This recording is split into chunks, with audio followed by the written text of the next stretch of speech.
Vamos lá, dando continuidade aqui no nosso estudo, mais um vídeo, né, sobre o nosso curso de doutrinação.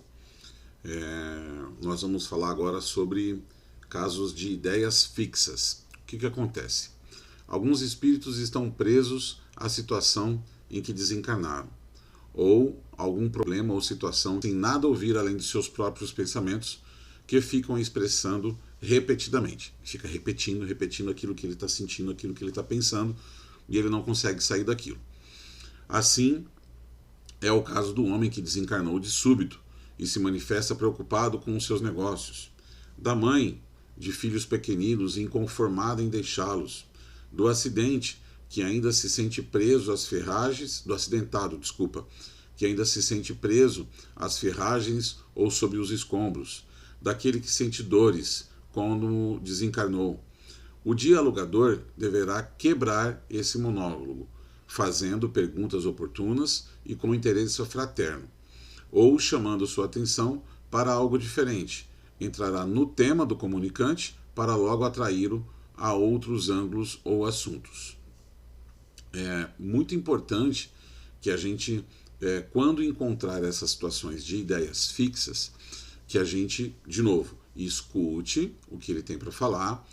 Quando a gente tenta fazer uma abordagem, ele repete aquilo que ele já falou, que você já entendeu, e sem ser rude, né, o que você vai fazer? O que nós vamos fazer no momento do diálogo? Nós vamos dizer assim: meu irmão, deixa eu falar para você, o que aconteceu foi assim, assim e assim. Você vai contar a história dele para ele mesmo, para ele entender que você já compreendeu o ocorrido, né? Ó, aconteceu assim, então você vai entrar no tema dele, no tema do comunicante, vai dizer, ó, eu entendi, aconteceu assim, assim, assim. E aí você vai tentar tirar ele desse tema. Eu gostaria de compartilhar com vocês um episódio que eu sempre utilizo, né, uma técnica que a gente sempre utiliza, de quando ele está fixado naquela ideia. Eu normalmente, com a autorização do médium, isso precisa ser muito bem alinhado entre médium e doutrinador. Às vezes o médium não gosta que toque, né? Mas nas situações que é possível, eu seguro na mão dos médiums, né? E digo para o médium assim, eu digo para o espírito assim: você está ouvindo a minha voz? Está vendo que eu estou conversando com você? Porque muitas vezes ele está lá no acidente ainda, né? Ele está fixado lá no acidente, está vivendo aquele momento de dor, ou ele está naquele buraco escuro, ou ele está naquela situação de sofrimento. Eu digo para ele: ó, estou segurando a sua mão. Você percebe que eu estou segurando a sua mão? Sim. Está vendo que eu estou falando com você? Estou vendo. Então, eu não estou aí no acidente. Eu já estou aqui no hospital. Eu já estou aqui num lugar de socorro. E você está aqui comigo. Abra seus olhos. Porque muitas vezes o espírito está com os olhos cerrados, está com os olhos fechados, né? E quando ele abre os olhos espirituais, ele passa a ver o ambiente onde ele já foi resgatado, onde ele já está. Ele estava com a cabeça dele fixada lá naquela situação, naquele sofrimento, naquele lugar, mas ao abrir os olhos, ele consegue ver todo o entorno dele ali na sessão mediúnica, no encontro mediúnico, e aí ele desperta, ele volta para a realidade. Tá? Muitas vezes, durante esse processo, o espírito ele vai repetir, ele está fixado naquilo, ele diz, ó, você não está entendendo, né? Por exemplo, uma mãe que deixa seus filhos, não, você não está entendendo, meus filhos, o que aconteceu? Não, você vai ter notícia dos seus filhos. Você não precisa mentir para ela, você não vai inventar histórias, mas ela realmente vai ter notícias. A partir do momento que ela for resgatada, por isso que precisa ter o entendimento doutrinário, né? O que acontece com o espírito quando ele é resgatado? Bom, ele vai ser resgatado, ele vai ser levado para um lugar de recuperação, nesse lugar ele vai se restabelecer. Quando ele estiver mais equilibrado, espíritos orientadores ou tutores espirituais vão se aproximar dele e vão explicar para ele o que aconteceu, como é que está a família, e eventualmente ele poderá ser levado inclusive para visitar a sua família. Ela poderá ser levada para visitar os seus filhos, né? Então você não está inventando uma história, você não está mentindo, você está dando um contexto de uma situação que realmente pode acontecer. Mas você precisa entrar. Olha, você quer saber do seu filho? Você quer ter notícia do seu filho? A gente consegue te ajudar. Mas eu preciso que você saia desse desespero. Eu preciso que você... mas ela está muito fixada naquilo, né? Então eu preciso tirar. Eu já entendi o que você está me dizendo, que você está desesperada, porque seus filhos ficaram, que você não sabe cadê eles, que você está procurando e tal. Você explica para ela aquilo que ela te explicou. e aí você fala, a gente vai conseguir te ajudar. E aí você tira ela daquele contexto que ela está fixada ali para poder fazer a orientação dela, tá? Então esse é um dos temas. O segundo tema é, não conseguindo fazer isso, apesar da gente se esforçar, não vamos ficar discutindo com o espírito, querendo que ele modifique sua impressão quanto ao ambiente ou situação em que acredita estar. Levemos a conversação para outro rumo, que acalme, que console, que por vezes os espíritos auxiliam trazendo desencarnados conhecidos dele para o acalmarem. Então essa é uma outra situação que pode acontecer. Você está conversando, você está dialogando, e dentro dessa fixação dele naquela situação, você muitas vezes não consegue. E aí você não pode entrar numa discussão, né? Você não pode debater com ele. Vamos lembrar que ele é o necessitado e que nós aqui de alguma forma estamos tentando auxiliar, que nós estamos tentando levar o socorro para ele. Então eu não posso entrar num debate, não posso entrar numa discussão, né, com esse espírito comunicante. Eu preciso tentar buscar uma conversação com ele, mas por que aconteceu isso? Onde que você estava? O que acontecia? Você tinha uma religião? Você segue uma religião? Você tinha, não, né? Você tem uma religião? Você segue algum? E aí você vai para um outro caminho, né? Você vai tentar abrir um outro caminho. E aí ele vai falar, olha, eu tenho uma religião, eu sou católico, eu sou espírita, eu sou evangélico, eu sou budista, eu sou, enfim, o que for. E aí você vai falar, então, vamos tentar te ajudar, você tem condições, aqui a gente tem uma série de pessoas que seguem essa mesma religião que a sua, e a gente pode te ajudar. Ó, vai se aproximar alguém de você agora, que vai te convidar para seguir com ele, então pode sim se aproximar alguém que tenha a ver, que seja um pastor, que seja um padre, que seja alguém ligado àquela religião, pode ser que se aproxima dele, como disse ali, alguém que é conhecido daquele espírito, um familiar, alguém que já tenha desencarnado, né, e que vai se aproximar, ele vai reconhecer, minha mãe está aqui, meu pai está aqui, fulano está aqui, Beltrano está aqui, entende? E aí você vai conseguir tirar ele daquela fixação mental em que ele estabeleceu. Ok? Então são algumas possibilidades dessas comunicações. O outro tema é o tema conter abusos.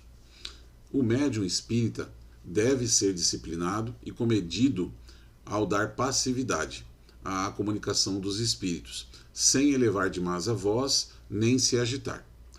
Porém, poderá ocorrer de o espírito precisar se manifestar mais livremente, desabafar e até gesticular, caso em que não devemos inibir nem impedir de todo essa manifestação, embora procurando obter algum equilíbrio.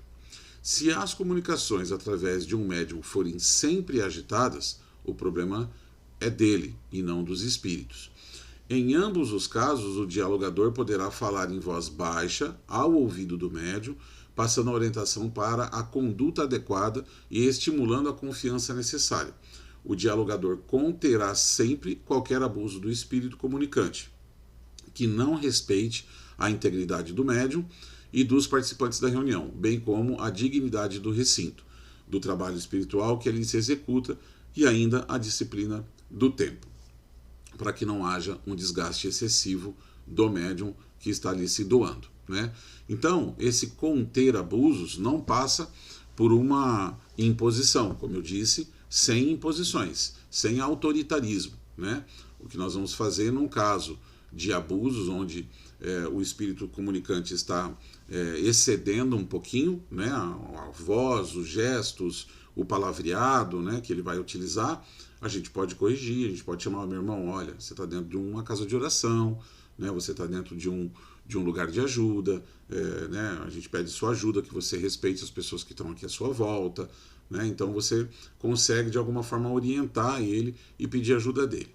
Em alguns momentos, isso acaba escapando do controle do médium, e isso não pode ser uma rotina do médium, né? Sempre que o doutrinador também perceber, ele precisa ter liberdade, o médium não pode ter melindre, né? O doutrinador precisa ter liberdade de chegar no ouvido do médium e pedir, olha, fulano, o nome do médium, né? Fulano, fulana, olha, peço a tua ajuda, controla, o corpo é seu, é você que está no controle, segura a comunicação, não permita, né, que aconteça todos esses gestos, enfim, você consegue se comunicar com ele e voltar para a comunicação, voltar a dialogar com o espírito, né?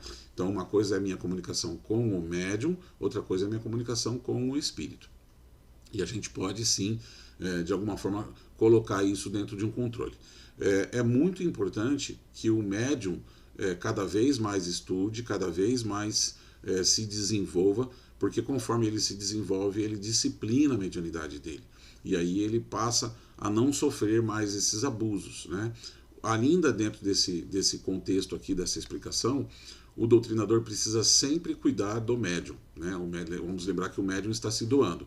Então a gente falou do desgaste de energia, né, de doação, que as comunicações não podem ser muito extensas, né? As comunicações precisam ter um tempo e ela não pode se estender, né? Ele precisa respeitar, por exemplo, vai levantar o médium da cadeira de algum lugar, e tem que tomar cuidado, não pode, tem que fazer ele se sentar, porque o médium pode cair, pode se acidentar. Então, é essa a responsabilidade do doutrinador, né? O médium, sim, precisa se disciplinar, precisa aprender a fazer isso, mas em caso que ocorram abusos, a responsabilidade é do doutrinador, né, de acalmar a comunicação, de pedir para que o espírito se sente, né, de conversar com ele e conter esses abusos para que não ocorra nenhum tipo de acidente, não ocorra nenhum tipo de problema ali durante a comunicação. Então, é bastante responsabilidade, ele precisa conter essa vontade do espírito comunicante de se manifestar de forma mais aberta, né? E aí ainda pode acontecer situações em que o espírito, durante a comunicação, traga algumas palavras ou palavrões, né? Diga algumas coisas, agrida verbalmente, né? Ou queira agredir os trabalhadores, ou a própria médium, ou o doutrinador. Então, é muito importante que o doutrinador, uma vez que ele está ali, ele esteja envolvido de uma forma evangélica, né? Ele precisa estar ali olhando para aquele espírito comunicante com toda a paciência do mundo. Ele pode sim, de alguma forma, tentar agredir verbalmente, né? Xingar, falar palavrões, e aí o doutrinador também não pode ser autoritário, ele precisa ter disciplina e caridade, caridade e disciplina, então sem deixar que uma interfira na outra, mas ao mesmo tempo fazendo o trabalho que ele precisa fazer. Então ele vai chamar a atenção do espírito: olha, por favor, eu peço sua ajuda, que você não use esses termos aqui dentro da casa, a gente está num encontro de uma casa de oração, a gente está dentro de uma igreja, você pode dizer para ele de uma forma que ele entenda mais fácil, né? Então você consegue levar isso para o entendimento dele e ao mesmo tempo pedindo para médium, controle, não deixe ele falar essas palavras, e aí você vai meio que sendo quem vai conduzir toda essa comunicação aí para que ela ocorra da melhor forma possível, tá? Então, tudo isso é papel do doutrinador, todos esses vídeos que a gente fez até aqui, tudo isso é papel do doutrinador, e ele precisa estar o tempo todo estudando, lendo livros sobre doutrinação, tentando trazer as experiências de outras doutrinações para a experiência dele. É muito importante que o doutrinador não se coloque sempre numa posição de sabe tudo, né? Ele precisa muitas vezes ver uma técnica que alguém está usando ou uma abordagem que alguém está usando e perguntar: olha, meu irmão, o que aconteceu, aquela comunicação, o que foi que você falou para ele, como é que foi a comunicação, né? Precisa ter humildade para poder aprender, para poder entender coisas novas, né? Então a gente precisa ter todo esse cuidado e se manter sempre muito alinhado com a doutrina e envolvido emocionalmente. Como eu falei lá no começo do nosso curso, tem duas coisas que são primordiais, que é a autoridade moral, né? A força moral. Então eu preciso ter uma conduta de vida que seja condizente com esse trabalho que eu estou pretendendo fazer da doutrinação, né? Preciso ter isso, e preciso ter um envolvimento emocional, porque daí também eu vou estar doando desse amor, dessa caridade, desse bem-querer para esse espírito comunicante, tá? E aí nessa situação de contenção de abusos, nunca faria isso de forma ostensiva, sempre fazendo de uma forma amorosa. Bom, nas próximas aulas, nos próximos encontros, nós vamos começar agora a abordar cada tipo de comunicação que pode acontecer, né? E aí as formas como abordar, como tratar e como dialogar com esses espíritos comunicantes. Ok? Mais uma vez, obrigado por sua atenção. Deixe o seu comentário aqui nos nossos vídeos. Compartilhe com os seus amigos, com os amigos da doutrina, que frequentam o teu centro, enfim, que querem aprender sobre doutrinação. Compartilhe o vídeo com eles e convide eles aí também a participar desse curso. Tá bom? Grande beijo no coração de todos.